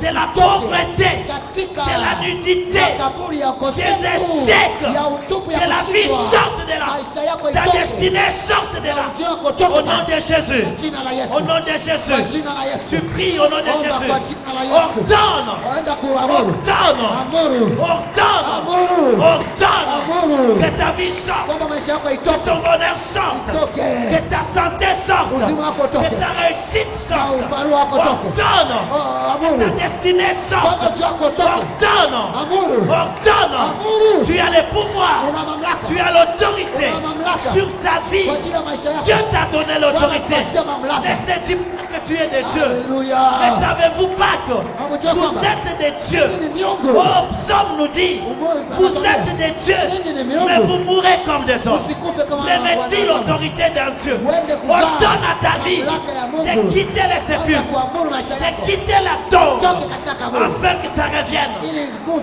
te revienne. ikurudilie. Au nom de Kwa Jésus-Christ. jina la Yesu. Au nom de Jésus-Christ. Kwa jina la Et Yesu. partout qu'on l'avait mis, Mahali yote en walitia dessous de la terre, chini ya udongo, en dessous des eaux, chini ya maji, en dessous des arbres, chini ya miti, dans des forêts, katika que mapori, ta vie sorte, maisha yako que ta itoke, destinée ujio sorte, wako que utoke, ta réussite sorte. faulu kwako Au utoke nom de kwa Jésus-Christ. jina la Yesu, Au nom de kwa Jésus-Christ. jina la Yesu, Au nom de kwa Jésus-Christ. jina la Au Yesu. nom de Jésus-Christ. Au nom de Jésus. Naamuru maisha yangu Baba, Yokonde Rebeke. naamuru maisha yangu Rebeke ora ipate basha. kutoka Seketara basha. ndani ya kaburi Weyeketaba ambao bakora waliizika Istaya bakora wakatia bechi. jiwe kubwa Weyeketaba ili baro. nisifanikiwe, Sayaketamana. masikini Yeketere na beshikosa. aibu Que tu te na manifestes. utupu iwe Que tu te sehemu yangu manifestes. siku ya leo Que tu Baba, te manifestes. naenda kuviringisha, Que tu te manifestes. naenda kuviringisha Que tu te manifestes. wa malaika Baba, Éternel, que le sang waviringishe, aille enlever waviringishe toutes les pierres hiyo lourdes jiwe, qu'on a imposées à ma vie, waviringishe les charges lourdes maisha yangu qu'on a itoke imposées à ma ndani vie. ya kaburi, Je les fais quitter maisha yangu itoke toutes les prisons, ndani ya kaburi, tous les cachots, Yaboshayaka. les enfermés en dessous des Rikete terres, bashaya en babos. dessous des eaux. Au nom de Jésus. maisha Au nom yangu de Jésus. lazima Au nom itoke de leo Jésus. katika kaburi ndani ya majiwe, chini ya udongo, ndani ya maji, maisha yangu, kufaulu yangu, kuendelea kwangu, leo naamuru ya kwamba ipate kutoka chini ya miti, ndani ya pori, ndani ya pori, ndani ya maji, hiyo jiwe waliotia ipate kuviringishwa, ile jiwe ipate kuviringishwa, kaburi na kuamuru alefunguka, alefunguka, alefunguka. Wewe kaburi, wewe kaburi, wewe kaburi, wewe kaburi, walitia mashine, zianze kukatika, zianze kukatika, zianze kukatika, zianze kukatika, zianze kukatika, zianze kukatika. Rikabasha ya baboshe kababa. Yawe, ona makaba iko na katika. Naona makaba inakatika. Panda kiwango tena, panda kiwango tena. Naona makamba iko na achilia, naona makamba iko na achilia. Baba, leshe yeka baba baboshe. Naona kamba zinakatika. Panda kiwango tena kwa jina. Que ceux qui sont assis se mettent debout. Mets-toi debout s'il te plaît. Tu es venu pour conquérir. Tu es venu pour arracher. Nous allons couper de nos jambes toutes les chaînes qui limitaient nos marches, qui limitaient nos pas à la rencontre de notre destinée, à la rencontre de toutes les promesses. Et quand nous commencerons à prier, tu fais même les gestes de marcher. Tu marches, tu dis Seigneur, je marche comme ma prophétie. La Bible dit ceci, la prophétie elle est lancée, elle marche, elle va à la rencontre de celui pour qui Dieu a prononcé. Toi aussi va à la rencontre de toutes les bonnes paroles de Jésus sur toi. Il a commencé à couper les chaînes dans tes pieds. Tu dis que mes pieds soient libres. Je marche à la rencontre de mon bonheur. Je marche à la rencontre par la foi. Je marche à la rencontre de mon héritage. J'entre dans mon héritage. Nous prions au nom de Jésus. Nous prions au nom de Jésus. Coupe les chaînes. Fais tomber les chaînes. Marche. Fais tomber les chaînes. Fais tomber les chaînes. Je coupe toutes les chaînes qui me retenaient prisonnier,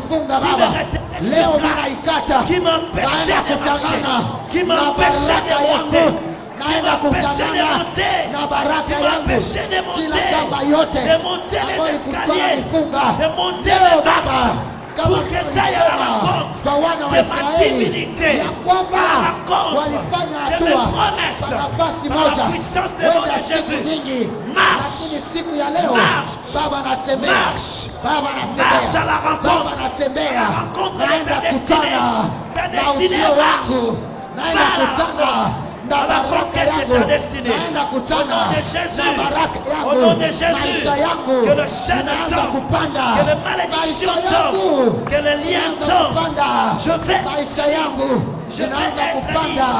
Au nom de Jésus-Christ, au nom de Jésus-Christ, libre, libre, libre pour marcher, libre pour conquérir, libre pour posséder. Au nom de Jésus-Christ. Puisque nous sommes libres, puisque nous sommes en mouvement, nous allons maintenant nous opposer. Nous allons maintenant nous opposer contre l'esprit de mort, l'esprit de destruction. Ce n'est pas toujours physique, elle est aussi spirituelle, elle est aussi matérielle, elle est aussi le dépouillement des biens. Nous allons chasser la mort sous toutes ses formes. La mort de nos biens, la mort de nos finances, la mort de nos enfants et nos familles, la mort de nos filles, la mort de nos santé. Que ces choses nous lâchent, que ces choses nous quittent, que ces choses nous abandonnent. Au nom de Jésus, nous prions, allez, priez. Chasser la mort, na kuamuru wewe Chasser la pepo mort. ya mauti, Les Jésus mauti de ya mort. kiroho Au nom ambayo de Jésus. ilinitafuta, Au nom de mauti Jésus. ya kinito Sur toi. ambayo ilinitafuta Sur moi. leo Sur ma kwa femme. jina la Yesu Sur mes na enfants. kufukuza Sur kwa mes maisha parents. yangu, Sur kwa ma maisha belle ya famille. bibi yangu, Au kwa nom de maisha ya Jésus. watoto wangu, Toi kwa mort, maisha toi ya mort. jamaa Quitte, yangu, quitte, quitte, kwa quitte. maisha ya ndugu Toi zangu, mort, kwa abandonne. maisha ya baba Toi mort, yangu, abandonne. ya baba. Lâchez, lâchez, lâchez, lâchez. Shika ya baba. Lâchez nos vies. Au nom de Lâchez Jésus. nos vies. Mais Lâchez c'est nos un vies. l'autre. Lâchez nos vies. C'est intime l'ordre. Rabasheko C'est Sai. intime l'ordre. Kerebesheke. L'ordre ultime. Rabakunda Ce Baba. soir, au nom de Weketerebeshiko Sai. Jésus, lâche Wekekera prise. Baba. Lâche Que tout prise. esprit de Lâche mort, prise. et ces jours de mort dans ma maison, Lâche prise. la mort dans la Lâche santé de prise. mes enfants, Au nom de Jésus. la merci, la mort dans la santé de mes enfants, Oh, yes. la mort dans ma maison, la mort financière, Alléluia. la mort sanitaire, Wewe mauti. matérielle, Wewe mauti. au bas de la croix, Wewe mauti ya au bas kiroho. de la croix, Wewe mauti ya au bas de kiroho. la croix. Wewe mauti ya kiroho. Wewe mauti ya kiroho. Wewe mauti ya kimwili. Wewe mauti ya kijitu. Wewe mauti ya kipesa. Wewe mauti ya uchumi. Na kufukuza na kupatia shurti leo. Toka ndani mwangu. Toka maishani mwangu. Toka ndani ya jamaa yangu. Toka leo. Toka leo. Toka leo. Toka leo. Toka leo. Toka leo. Anza anguka. Weke makaburini. Mahali pakavu. Na kuamuru. Ametoka. Robosh, Robosh, Raketa Baba Sheket. Que tu te manifestes. Que tu te manifestes. Que tu te manifestes. Jizirishe Que Baba. tu te manifestes. Jizirishe Par Baba. la puissance du nom de Kwa Jésus. uwezo wa jina la Yesu. Koroboshikosa. Yesu kama. Keta Baba Shikosa. Yesu kama. Rikabash. Rikabash. Yesu kama. Rikabash. Yesu kama.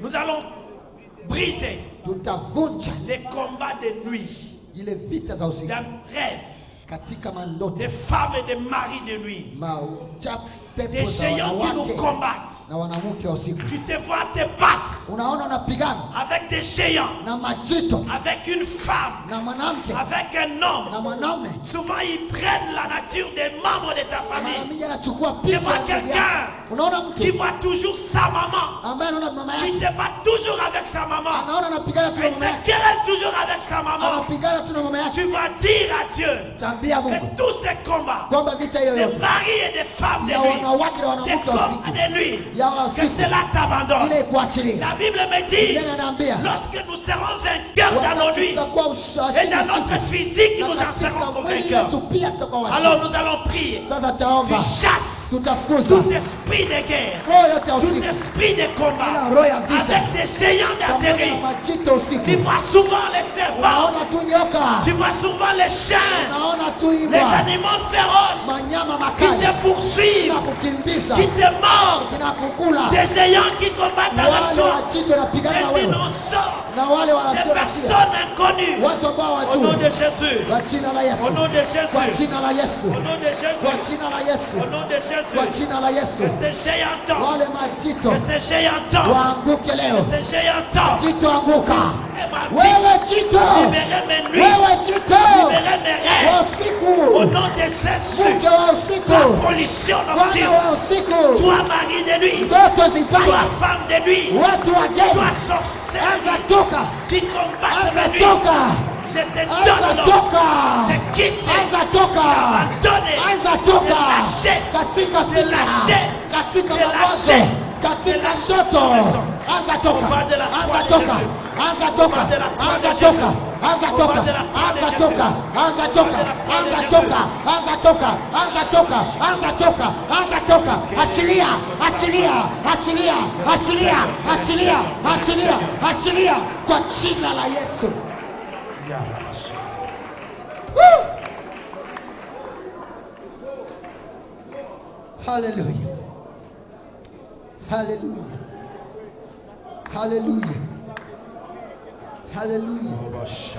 Hallelujah. Hallelujah. Yatosha. Yatosha. Yatosha. Vita vya usiku vya tosha. Saint-Esprit agit.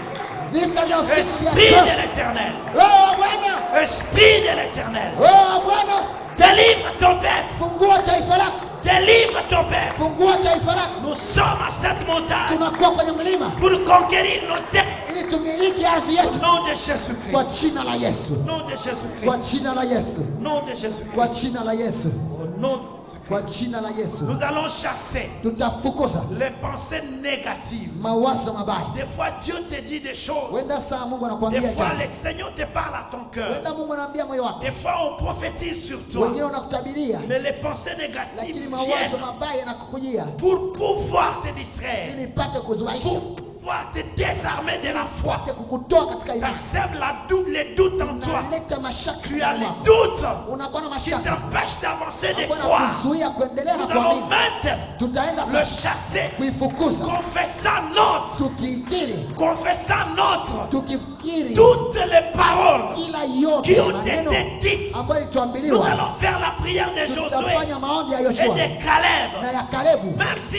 longtemps dit, Hata kama tu ilisemeka vas tangu dire awali, aujourd'hui tutasema leo que toutes les kwamba paroles maneno que yote j'ai reniées, ambayo que nilikataa, j'ai doutées, ambayo nilishakia, prennent maintenant vie à moi. ichukue maisha na Prennent uzima ndani maintenant mwako. sémence en moi. Ipate pata Et que chembe ça ndani me mwako. féconde. Na ipate Que je kuu. sois fécondé de cette parole. Ipate kuvikwa na Et que mwili. je vois Na le neno. résultat. Na nione matokeo Nous prions au nom de mazuri. Jésus Tunaomba Christ. kwa jina la Yesu. Nous prions au nom de Jésus. Tunaomba kwa jina la Yesu. Je veux Baba, que tu pries. katika jina la Yesu. Je veux que tu Naomba pries. Bwana, naomba Bwana, Je veux que naomba tu Bwana, pries. naomba Bwana. Je veux que tu Kila pries. maneno yote, Oh, kila ahadi yote sur toutes les Baba paroles ambao ulinipatia qui t'ont été dites, nikaishakia, qui t'ont été sababu prononcées, maneno toutes iligawia, les prophéties sababu qui ligawia, n'avaient jamais pris sababu corps, ligawia. qui n'avaient jamais pris Leo forme en Baba, toi. Toutes ces maneno formes de yote hiyo pensée, Baba que ingie cela ndani technique. mwangu, Oh, ivae Rabashi, mwili Baba, Kusakenda, naita naita maneno yote, naita unabii yote Baba, ivae mwili siku ya leo na nione matokeo kabla mwezi hauyaraya shayako. Au nom de Jésus, au nom de Jésus, je demande cette grâce. Yahweh, Je demande cette grâce. kila neno yote Je Baba demande cette bonté. ambayo likiri juu Je yangu, demande cette kila magnifique ahadi yote Baba de Dieu. ambayo litangaza kwangu, Parole de Dieu naita hiyo sur neno, moi, naita hiyo sur neno, ma famille, naita hiyo neno mes kwa enfants. ajili yangu, Éternel, que kwa ajili cela ya soit watoto vie. wangu, Que kwa cela ajili ya soit bibi vie. yangu. Que cela soit Yesu vie. Baba, Que cela soit vie. hiyo Que neno cela soit vie. ivae Que mwili cela sasa, soit vie. ivae Que mwili, cela soit une ivae réalité. mwili, Que toutes ces ivae paroles mwili Baba, soient une kwa sémence jina la que le Yesu, Seigneur a posée kwa à jina moi. la Yesu, Au nom de Jésus. kwa jina la Yesu, Au nom de Jésus. kwa jina la Yesu, Au nom de Jésus. kwa jina la Yesu, Au nom de Jésus. kwa jina la Yesu. Au nom de Jésus. Oh Baba, Urabashikosa. Yeketalash. Alashenonakati. Que tu te manifestes. Que tu te manifestes. Que tu te manifestes.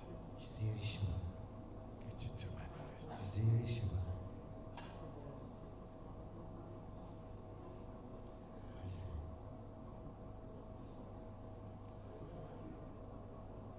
Que le Saint-Esprit, Roho Mtakatifu, que le Saint-Esprit souffle, Roho Mtakatifu uvume, que l'Esprit de Dieu saisisse, Roho wa Mungu uguse, que l'Esprit du Seigneur touche, Roho wa Bwana uguse, l'Esprit de gloire, Roho ya utukufu, l'Esprit de gloire, Roho ya utukufu, l'Esprit de gloire. Roho ya utukufu, Il marche tembee pour te saisir, ili kushike, pour te toucher. ili kuguse, Il marche tembee pour te guérir, ili kuponye, pour t'affranchir. ili kufungue, Il marche tembee pour couper les liens, kukata makao, pour te rendre libre ikuache huru de toutes les possessions, ya kila kumilikiwa, de tous les envoûtements. ya kila kushawishiwa, Parce que tu es fille kwa kuwa uko binti et fils de la maison de na Dieu. mwana wa nyumba ya Mungu. Alléluia. Haleluya! Tu es Seigneur. Uko Bwana, Tu es Seigneur. uko Bwana, Tu es Seigneur. uko Bwana, Tu es Seigneur. uko Bwana, Tu es Seigneur. uko Bwana, Tu es Seigneur. uko Bwana, J'ai réussi encore mieux. uko Bwana, Je suis uko Bwana. Rebekera bashukura. Oh Yesu, haleluya, Astaya bafala bashukura. haleluya. J'ai réussi encore. Rabaketa bafala.